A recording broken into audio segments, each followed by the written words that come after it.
اور ان کی تقدس کا خیال، ان کی عظمت کا خیال اور ان کی بڑائی کا خیال ایسے درندے صفت لوگ بھی رکھا کرتے تھے، یعنی کفار مشرکین بھی ان مہینوں کا ادب و احترام کیا کرتے تھے، اور وہ جو لوٹ گھسوٹ، مار پیٹ، دنگا فساد اور دوسرے کے بکریوں کو ہکا کر لے جانا اور ناجائز طریقے سے دوسرے کے زمین اور جائیداد کو قبضہ کرنا جو ان کا شیوا تھا، ان مہینہ میں وہ توبہ کر لیا کرتے تھے۔ یہاں تک کہ کتابوں میں لکھا ہوا ہے کہ اگر کوئی کسی کے باپ کو قتل کر دیا کرتا تھا اور مجرم نظر نہیں آتا تھا اور ان 4 مہینوں میں اگر نظر آ گیا تو وہ شخص اس کو بھی چھوڑ دیا کرتا تھا، اس لیے کہ یہ حرمت کا مہینہ ہے۔ اپنے باپ کے قاتل سے بھی وہ بدلہ نہیں لیتا تھا اور اپنے باپ کے قاتل کو بھی اس مہینے میں وہ کچھ نہیں کہتا تھا، کیونکہ یہ عظمت کا مہینہ ہے، یہ تقدس کا مہینہ ہے، اس کی بڑائی وہ لوگ بھی کرتے تھے۔ میرے محترم، لہذا اس مہینے کی تقدس اور عظمت کو اسلام نے بھی برقرار رکھا ہے۔ اس مہینے میں ہمیں بھی چاہیے کہ ہم تمام خرافات سے، بدعات سے، رسومات سے اپنے آپ کو بچائیں، اپنے اہل و عیال اور بال بچوں کو بچائیں۔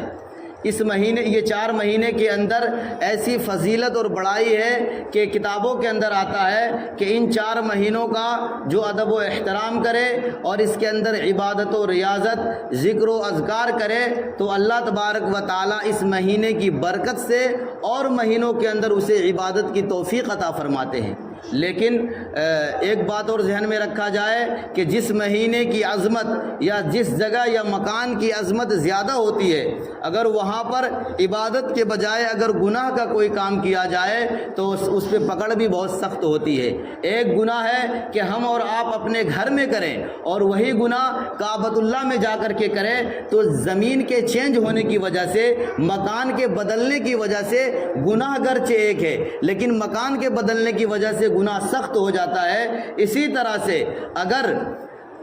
وقت چینج ہو گیا، زمانہ بدل گیا، مہینے تبدیل ہو گئے اور مہینے کی تبدیلی کی وجہ سے اگر ہم نے گناہ وہی کر رہے ہیں لیکن عظمت والا مہینہ ہے، تقدس والا مہینہ ہے تو اس مہینے کے اندر پکڑ زیادہ ہوگی۔ میرے محترم، لہذا ہمیں چاہیے کہ ہم اس مہینے میں اللہ تبارک و تعالیٰ کی زیادہ سے زیادہ عبادت کریں۔ اللہ تبارک و تعالیٰ نے اس مہینے کو عظمت والا، تقدس والا مہینہ بنایا ہے تو عظمت اور تقدس کے ساتھ ہم اس مہینے کو گزارے۔ حدیث پاک کے اندر اس مہینے کی بہت بڑائی آئی ہے، یہاں تک کہ بتایا گیا کہ نبی کریم صلی اللہ علیہ وسلم جب حجۃ الوداع میں آخری خطبہ دے رہے تھے تو وہاں پہ ایک تاریخی جملہ ارشاد فرمایا تھا، ان الزمانہ قد استدار کہیئتہ یوم خلق السماوات والارض، کہ آج کا زمانہ گھوم پھر کر کے وہیں پہ آ گیا ہے جس دن اللہ تبارک و تعالیٰ نے زمانے کو بنایا تھا۔ یعنی قرآن کریم کی آیت میں نے جو پڑھی کہ اللہ تبارک و تعالیٰ کے نزدیک 12 مہینے ہیں سال کے، تو اسی طرح سے چلا آ رہا تھا۔ لیکن کفار و مشرکین کے اندر ایک خرابی یہ بھی پائی جا رہی تھی کہ جب وہ لوگ جنگ کرتے تھے اور جنگ کا سلسلہ جب طول پکڑ لیتا تھا اور کافی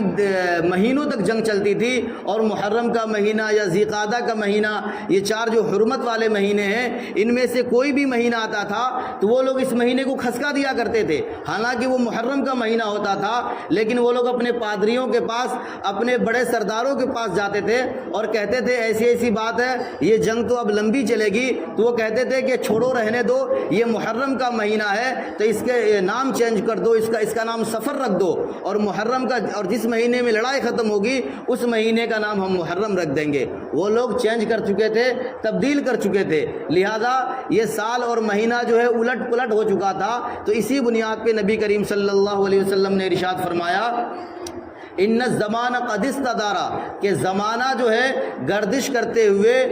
اسی حیت پر آ گیا ہے جس حیت پر اللہ تبارک و تعالیٰ نے زمین اور آسمان کو پیدا فرمایا تھا۔ یعنی زمین اور آسمان کو اللہ تبارک و تعالیٰ نے پیدا فرمایا، اسی دن اللہ تبارک و تعالیٰ نے، آگے ہے السنۃ 12 شہرا، کہ اللہ تبارک و تعالیٰ نے جس دن زمین اور آسمان کو پیدا فرمایا تو سال کے 12 مہینے بنائے، منہا اربعۃ حرم، اس میں سے 4 حرمت والے مہینے بھی بنائے۔ لہذا یہ سال کے 12 مہینے، یہ حدیث سے بھی ثابت ہے، قرآن سے بھی ثابت ہے کہ اللہ تبارک و تعالیٰ نے بنایا ہے۔ لہذا کفار و مشرکین اس کو الٹ پھیر کر دیا کرتے تھے، لیکن نبی کریم صلی اللہ علیہ وسلم نے بتایا کہ زمانہ پھر اسی طرز پر آ چکا ہے۔ اسی لیے اسلامی سال کا آغاز جو ہے وہ ہجرت کے سال سے مقرر کیا گیا ہے۔ حضرت عمر فاروق رضی اللہ تعالیٰ عنہ کے زمانے میں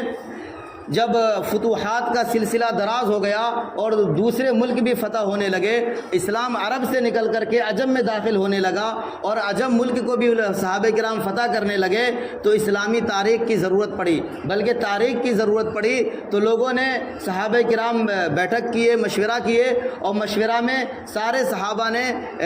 اپنے اپنے مشورہ کو رکھا۔ کسی نے کہا کہ جب آپ صلی اللہ علیہ وسلم کو نبوت ملی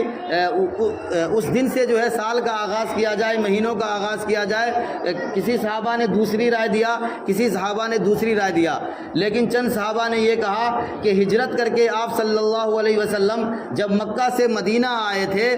اور تو اسی دن کو اور اسی مہینے اور سال کو جو ہے تاریخ متعین کیا جائے، فکس کیا جائے اور وہیں سے سال کا آغاز کیا جائے۔ لہذا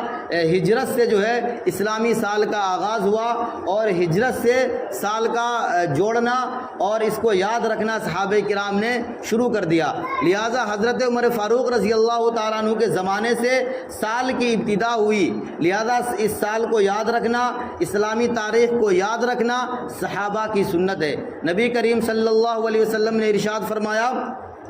کہ میرا طریقہ اور میرے صحابہ کے طریقے کو جو زندہ کرے گا اس کو 100 شہیدوں کا ثواب ملے گا۔ لہذا یہ نبی کریم صلی اللہ علیہ وسلم کا طریقہ بھی سنت ہے، صحابہ کا طریقہ بھی سنت ہے۔ اسی لیے تاریخ کون سی ہے چاند کی، یہ تمام لوگوں کو یاد رکھنے کی ضرورت ہے۔ اگر سارے لوگ نہ یاد رکھ سکیں تو کچھ لوگوں کا یاد رکھنا ضروری ہے، ورنہ سارے کے سارے گنہگار ہوں گے۔ میرے محترم، اسلامی مہینہ محرم الحرام کی عظمت تقدس شروع سے ہے۔ اسلام سے پہلے میں نے بتایا، اسلام سے پہلے سے کفار و مشرکین بھی اس کا ادب و احترام کیا کرتے تھے، اور 10ویں محرم کے روز خانہ کعبہ کے اوپر وہ لوگ نیا غلاف چڑھاتے تھے اور پرانا والا اتار لیا جاتا تھا۔ اس روز وہ لوگ روزہ بھی رکھتے تھے۔ تو نبی کریم صلی اللہ علیہ وسلم کفار و مشرکین کے ساتھ مل کر کے روزہ رکھتے تھے، مگر دیگر کاموں میں آپ صلی اللہ علیہ وسلم حصہ نہیں لیتے تھے جو ان لوگوں کا رسم و رواج تھا۔ بہرحال جب آپ صلی اللہ علیہ وسلم مکہ سے جب مدینہ تشریف لائے تو یہاں بھی دیکھا کہ یہودی لوگ 10ویں محرم کے روز روزہ رکھتے ہیں، تو آپ صلی اللہ علیہ وسلم مکہ میں بھی روزہ رکھ رہے تھے کفار و مشرکین کے ساتھ، اور یہاں جب تشریف لائے تو یہاں یہودیوں کو دیکھا کہ روزہ رکھ رہا ہے، تو آپ صلی اللہ علیہ وسلم نے اس کا بیک گراؤنڈ معلوم کیا کہ آخر یہ لوگ روزہ رکھتے ہیں تو کیوں رکھتے ہیں؟ تو معلوم چلا کہ حضرت موسیٰ علیہ السلام کو اللہ تبارک و تعالیٰ نے فرعون سے نجات دلایا تھا اور فرعون مع لشکر کے